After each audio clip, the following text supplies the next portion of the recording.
Hey, it's Courtney. I'm going to go through the equipment tab of the Fieldview cab app. So I'm just going to add a few different pieces of equipment. I'm going to go through and add a tractor, a planter, an air seeder, a sprayer, and a combine. Those are, the main pieces of equipment that we go through through the year. So I'm just going to add those and show you some differences to pull out with each of them. You just hit add new equipment, and I'm going to select a tractor. I'm not going to select anything specific today. I'm just going to go through and add really kind of the first one I see. So you can go in and find your model numbers and get them specific. Right now, for demo purposes, I'm just adding equipment. So I'm just going to call this tractor demo, hit next. This is all that comes up for a tractor. So you gotta have these measurements. You can look over here on the right side of the screen. It tells you where to take those measurements. Often things are preloaded into the Fieldview app. I would recommend, and I believe Climate recommends as well, going in and making changes and doing the specific measurements for your specific piece of equipment.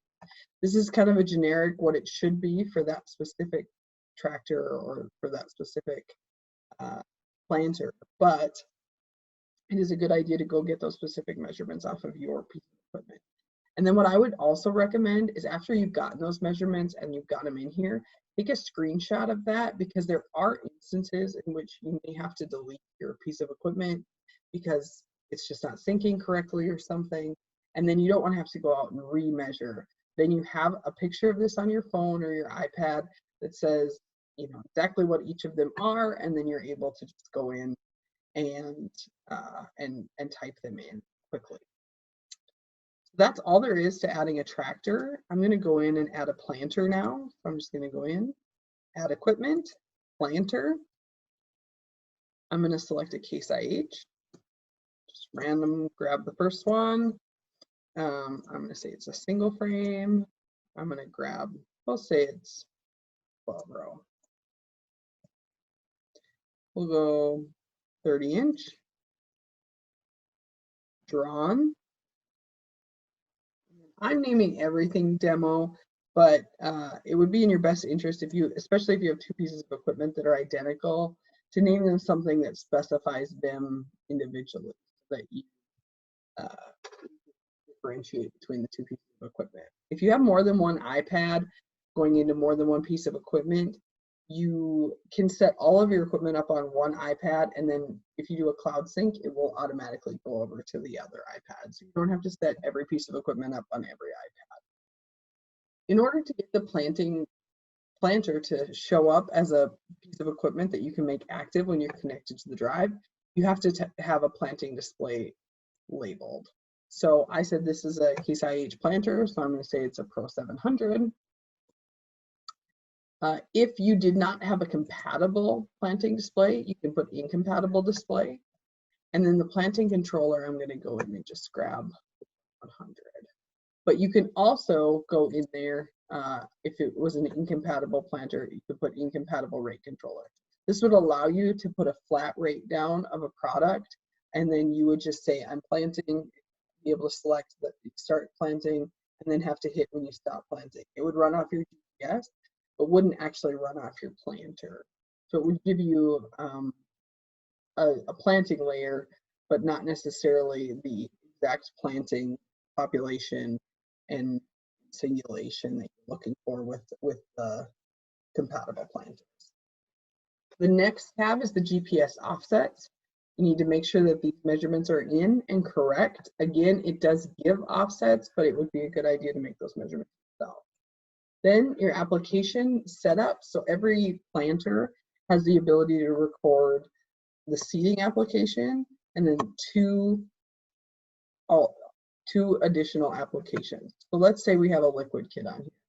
I'm just going to go in, grab that same rate controller. I'll say it has 2 sections, and I'm just going to add 1 application.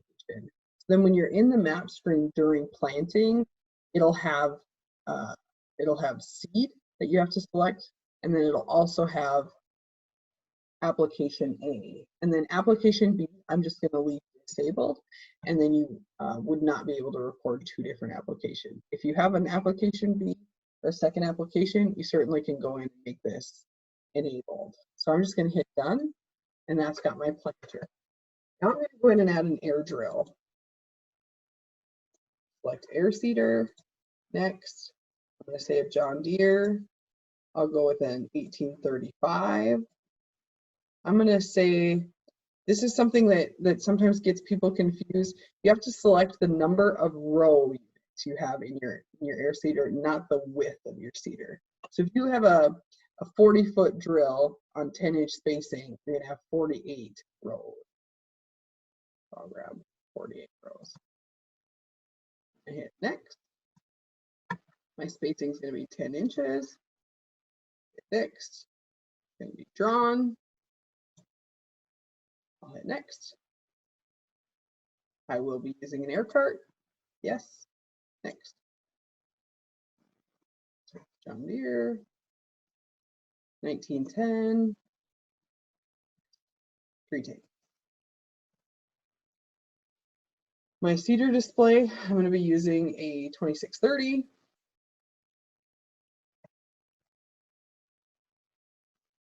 Next. And then I'm just going to proceed.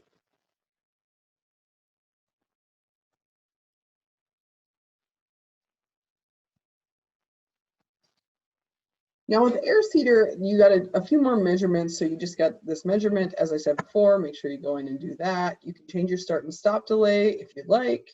Your seed exit has this yellow dot by it. As soon as you select a controller, that will change. So I'm just going to go in and grab my seed start 2 with the blockage monitor. Now that yellow dot's gone away, which means that that will come up, and this is a piece of equipment that you can make active in your app. But you also still need to set up the air cart or it won't work. Now I have seed exit controller labeled and can go into application A exit. So again, with the air seeder, it's the same thing. Even if you have 5 tanks on your air cart, you can only record 3 different products at one time. One of those has to be seed. So let's say you want to record seed in 1 tank. We'll do application A maybe is your urea, and application B is maybe your phosphorus application. You want all 3 available. So let's grab this, and then you have to make sure to put a number in here, and it has to be correct. So I haven't measured anything, so I'm just going to put a number in there. Put a number in. Application B then automatically comes up as soon as application A is labeled. So I'm going to do the same thing for application. I have seed and then 2 different applications. And now I'm going to set up my air cart. So a couple nuances with the air cart. You got to put your hitch to axle distance and your axle to rear distance. It automatically always defaults 0. So you have to make sure you have a number in there or it will not work. And then also air cart position is automatically defaulted to tow between. So if you're using a tow behind air cart, you want to make that switch right there. That's done. Now we're done with an air cart. All right, now we've added the tractor, the planter, and the seeder. We're going to add a self-propelled sprayer.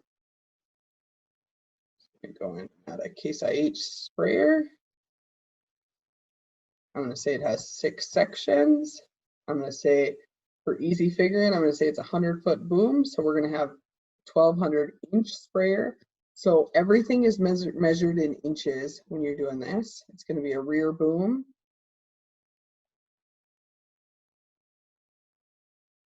Again, here's the measurements you're going to have to put in, and then application setup where you want to go. So you select your equipment display. So this was a Case IH, so Pro 700, and then application A controller. I'm just going to say single product controller 2. Now application B, this is if you had like a side injector tank or like a Raven Sidekick or something incompatible.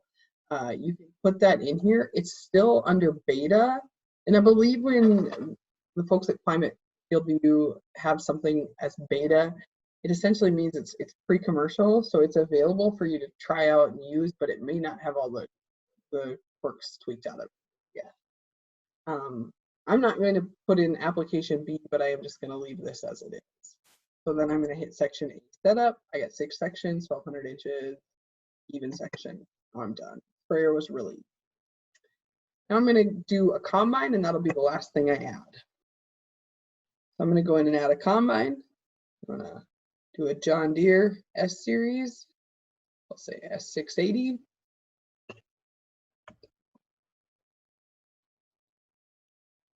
Next. Okay, now my combine comes up. Again, fill in your offsets as you measure them. The combine, you need to have headers added. So make sure you go in and add your headers. There's a couple things that are good to know on headers.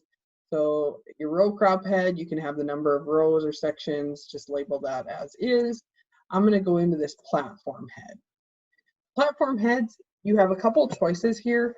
You can add one header for each crop if you want, and it could be all the same header. If you're using the same header to combine your wheat, canola, and soybeans, you can add one header named wheat header, one header named canola header, and one header named soybeans header.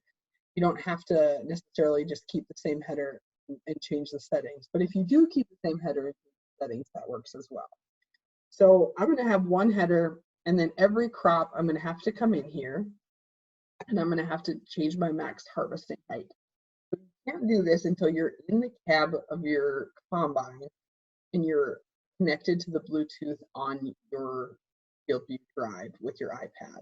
Then you need to come into this piece of equipment, you need to open up the max harvesting height, and you need to set the combine header to where you want it to be when you want it to stop recording. So the max height you want it to stop recording. And that may change, but it's really easy to go in and set that.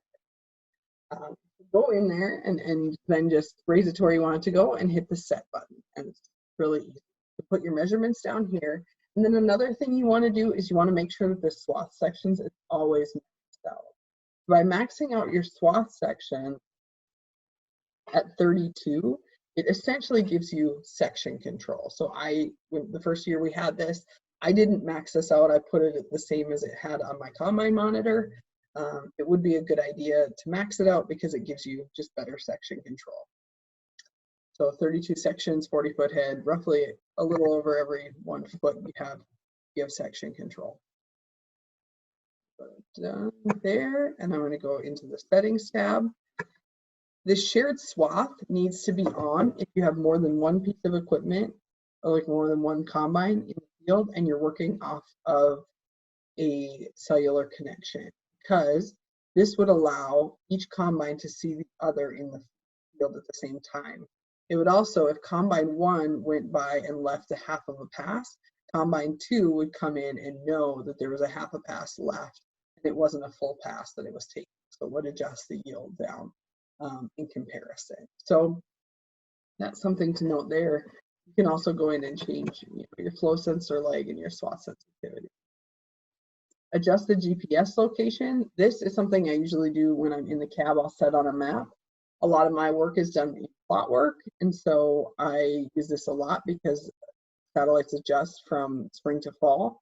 And so I know I'm only combining one hybrid, and I'll get in and it'll be 2 different hybrids that it says I'm combining, and I know I'm only combining one. So I can get in the combine and set on the map and adjust it to where it needs to be. Crop settings are just your general crop settings for each of the crops. You can go in and change. So that's adding those 5 pieces of equipment. The only other thing to look at on the equipment tab is this little guy with the looking glass up here. This is called remote view. This is a really nice feature if you're not the person running your equipment. So if you're signed into your account on your cab app, you want to remote view into one of your pieces of equipment running, there will be this tab here. And in here, you'll be able to pull up any of the equipment that's already running in your account, and you can go in and look at that.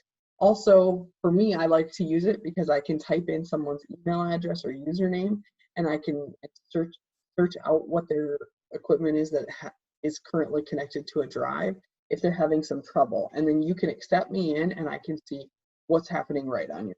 So that's kind of a really nice feature for me as a support person for climate change. So that's pretty much it with the equipment tab. Thanks for listening, and we'll touch back with you on the other tabs.